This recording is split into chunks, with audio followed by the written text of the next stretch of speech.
செவ்வாய்க்கிழமை காலையில் கம்பங்கூழும் மத்தியானம் பிள்ளைக்கு லஞ்ச் பாக்ஸுக்கு வந்து பிரெட் சாண்ட்விச்சும் பண்ணி கொடுத்துட்டேன். இந்த மாதிரி பண்ணி கொடுத்தா பாப்பாவுக்கு பிடிச்ச மாதிரி இருக்கனால எந்த பிரச்சனையும் பண்ணாமல் எடுத்துகிட்டு போயிடுவா. நான் வந்து போர்டிங் படிக்கும்போது இந்த மாதிரி சாப்பாட்டில் வந்து இது வேணும் அது வேணும்னு சொல்லிவிட்டு அங்கெல்லாம் கேட்கவே முடியாது. அவங்க என்ன கொடுக்குறாங்களோ அதுதான் சாப்பிட்ணும். மெஸ் பீஸ் வந்து 100 தான். ஆனால் அந்த 100 வந்து காலையில் கஞ்சி கொடுப்பாங்க, நைட்டு கஞ்சி, மத்தியானம் ஒரு வேளை தான் சாதம் இருக்கும்.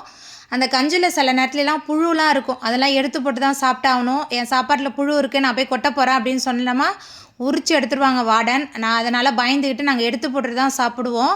வேறு வழியும் இல்லை, வறுமையான சூழலில் வளர்ந்ததானே என்னமோ அந்த மாதிரி சாப்பாடெலாம் சாப்பிட வேண்டிய சூழலில் தான் நான்லாம் படிச்சிருக்கேன். ஆனால் இப்போ உள்ள பிள்ளைங்களுக்கு நம்ம பார்த்து பார்த்து என்ன செஞ்சு கொடுத்தாலும் வீட்டில் உள்ள சூழல் வறுமை எதுவுமே தெரிய மாட்டுது. ஏன்னா அவங்களுக்கு கேட்டதெல்லாம் கிடைச்சதில்லை. அதனால் நான் படிக்கும்போது கேட்டதெல்லாம் கிடைக்காது. நம்ம ஒரு பொருள் கேட்டோமோ அதெல்லாம் கிடைக்கிறதுக்கு வருஷ கணக்கு ஆகும்.